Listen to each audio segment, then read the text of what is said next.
Audio Jungle.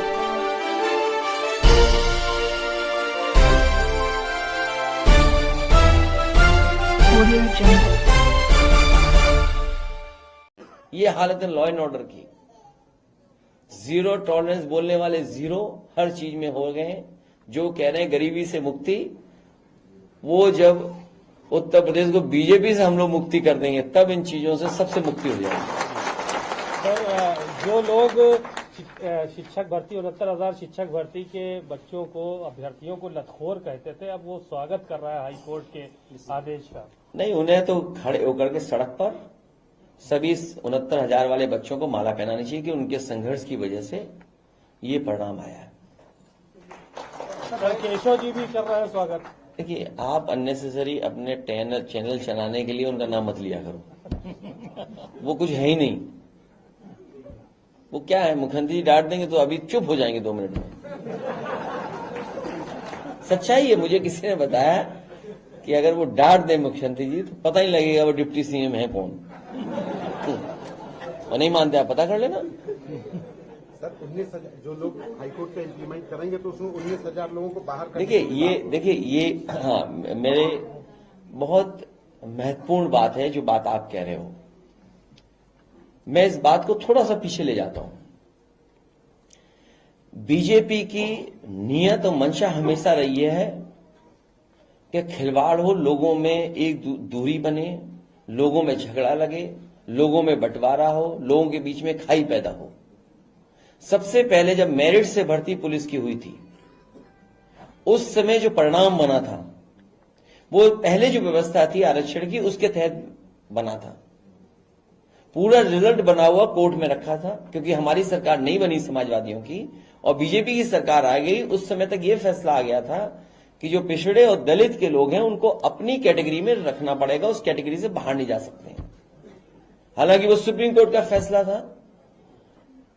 हालांकि मूल भावना जो आरक्षण की उसके खिलाफ थी, मूल भावना से खिलवाड़ लगातार भारतीय जनता पार्टी कर रही है। तो जो बच्चों का रिजल्ट घोषित हुआ था, वो पहले वाला जो रिजल्ट बना था जिसमें जनरल में भी बच्चे आए थे, बैकवर्ड और दलित, वो रिजल्ट बना था। 4 दिन बाद रिजल्ट बदल दिया बीजेपी की सरकार ने और उन्होंने कहा कि नई जो व्यवस्था सुप्रीम कोर्ट के माध्यम से आई है उसके माध्यम से रिजल्ट बनेगा। तो उस समय 1800 बच्चे पिछड़े और दलित के लोगों की नौकरी चली गई थी, क्योंकि जब जनरल से वो नीचे आएंगे तो उस कैटेगरी के बच्चों को बाहर निकाल दिया जाएगा। तो ये जितना कुछ घोटाला और घपला किया है, इस सरकार की जिम्मेदारी है। आरक्षण से खिलवाड़ सरकार ने की है और सरकार अपना भ्रष्टाचार, अपना गलत काम छिपाने के लिए बच्चों के भविष्य से खिलवाड़ कर रही थी। ये मुख्यमंत्री की जिम्मेदारी है और मुख्यमंत्री जी अगर रास्ता नहीं निकाल सकते 69,000 का तो उन्हें कुर्सी छोड़ देनी चाहिए। और क्योंकि उन्होंने न केवल पिछड़े दलितों के साथ खिलवाड़ की है, बल्कि जो बच्चे निकलेंगे उनके भविष्य के साथ भी खिलवाड़ की है उन्होंने। इसलिए उनको, जिन्होंने खिलवाड़ किए भविष्य से, उनको जवाब देना चाहिए कि आखिरकार उनके पास इतने बुद्धि वाले अधिकारी हैं, आखिर ये खिलवाड़ कौन कर रहा था, कौन खेल कर रहा था। तो इसकी जिम्मेदारी उन्हीं की है, विपक्ष की नहीं है। और ये जो उस पार्टी के लोगों के जो बार बार स्टेटमेंट आते हैं, वो ये कहते हैं कि नहीं, हम भी आरक्षण के पक्ष में, हम भी पिछड़ों के पक्ष में, हम भी जातीय निर्णय के पक्ष में। याद रखना, वो स्वार्थ में और बीजेपी को बचाने के लिए स्टेटमेंट देते हैं। हम तो आपके माध्यम से अपील करेंगे, जितने पिछड़े रहे दलित भाई लोग हैं बीजेपी, वो सब छोड़ करके आ जाएं और पीडीए परिवार को बढ़ाएं। लगातार अयोध्या दौरे पे है, आज भी अयोध्या तीसरा चौथा दौरा कर रहे हैं। देखिए, उन्होंने क्या कहा, गरीबी से मुक्ति। देखिए, बहुत बहस लंबी करने की जरूरत नहीं है।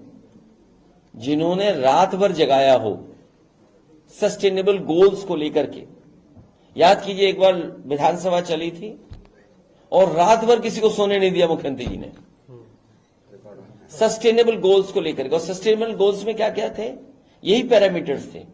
पॉवर्टी एरेडिकेशन का था और तमाम जो यूएन की तरफ से जो मानक है उन पे कितना हम खरे खड़े हैं, उस पे बहस थी। आखिरकार दिल्ली और लखनऊ वाली सरकार मिलकर के क्या कर रही है, सवाल ये है। अब वो कहीं जाएं, जनता नाराज है, और जब जनता नाराज होती है डेमोक्रेसी में तो कोई भी बचा नहीं सकता उन्हें। वो सत्ता से बाहर जाना ही जाना है। अब लेटरल एंट्री वाले जान जाएंगे, मान लो अयोध्या वाले लोग, तो भाई लेटरल एंट्री के बारे में तो अयोध्या वाले लोग भी जान जाएंगे ना। अयोध्या वालों को क्या जवाब देंगे लेटरल एंट्री का? 69,000 बच्चों का क्या जवाब है इनके पास? ये बगल के जिले में जो हत्या हो गई, मान लीजिए, कैसे मारा है? मारते मैं उसे घर पे मार दिया। बताओ घर पे कुछ सुरक्षित है क्या? और आए दिन अखबार हम लोग पढ़ते हैं। सर हरियाणा और विज्ञापन आया है, यूपीएससी का विज्ञापन आया है जिसमें 42 लोग 3 महीने का टाइम मिला है, उसमें हम सुप्रीम बॉडी करेंगे। देखिए, मैंने आपसे कहा कि अब सरकार की ट्रांसपेरेंसी की जरूरत है। सरकार को उनकी क्रेडिबिलिटी की बात भी है। जब कोर्ट ने स्वीकार कर लिया, कोर्ट के निर्देश पर यह सूची बननी है अब नई, या जिनकी नौकरी जाएगी वो सरकार की जिम्मेदारी है। सरकार की जिम्मेदारी है नौकरी देना, आरक्षण से जो खिलवाड़ की है उसका जवाब देना, जो अभ्यर्थी हैं उनको नौकरी मिलना, और जिनकी जा भी नहीं उसके लिए भी जिम्मेदार सरकार है। सरकार को रास्ता निकालना चाहिए। आखिर सरकार ने घपला किया कैसे, और जो दोषी है उनके खिलाफ कार्रवाई हो। सर बाई इलेक्शन नजदीक है, इलेक्शन कमीशन में ज्ञापन, आपको तारीख बताओ तो बता दो हमें। समाजवादी पार्टी ने ज्ञापन दिया विशेष वर्ग के लोगों को कुंदरकी में तमाम इलाके। ये कोई नया नहीं है, ये कोई नई बात नहीं है। हम तो देख रहे हैं कि ये कोई नया खेल नहीं है बीजेपी का, ये पुराना खेल है बीजेपी का। इसलिए मैं कह रहा हूं कि आरक्षण को बचाएं सब लोग। इसके फ्यूचर में जो होने वाला है उसको आज ही समझ लें, क्योंकि आने वाले समय में जब 50% अपना आरक्षण ये लोग कर लेंगे तो मान लीजिए पुलिस फोर्स लगा दी 50% की पूरी, तब क्या करोगे आप? सब अधिकारी लगा दिए अपनी मन मर्जी के, तो क्या करोगे आप? लोकतंत्र कहां बचा फिर? बसपा ने 5 प्रत्याशी घोषित किए हैं उपचुनाव के लिए। हमारे सब हो गए, सर सीट शेयरिंग और अगली विधानसभा की भी तैयारी शुरू कर दी। सर हरियाणा और महाराष्ट्र को लेकर भी जो है वो कोई हमारी शर्त नहीं है। हमारी जो सुझाव है वो हमने दे दिए, हमारी बातचीत चल रही है, जो भी होगा स्वीकार करेंगे। ठीक है, थैंक यू सर। और आप लोगों से भी कहेंगे कि कई जगह जो राजनीति हो रही है उसमें भी पैनी नजर रखिए आप, खासकर कन्नौज की घटनाओं पर। बीजेपी के लोग ही फंसा रहे हैं, बीजेपी के लोग ही बचा रहे हैं। वैसे ऊपर नहीं जा पाया था इसलिए बयानबाजी हो गई। नहीं, मुख्यमंत्री जी खुद मिल रहे हैं वहां के हारे हुए सांसद से। अगर मुख्यमंत्री जी हारे हुए सांसद से मिल रहे हैं तो उसको भी साजिश चल रही है बड़ी। और कई बार भारतीय जनता पार्टी दूध में गिर गई मक्खी तो निकाल बाहर फेंक देते हैं। काम निकल गया, आदमी की जरूरत ही नहीं उन्हें। ठीक है सर।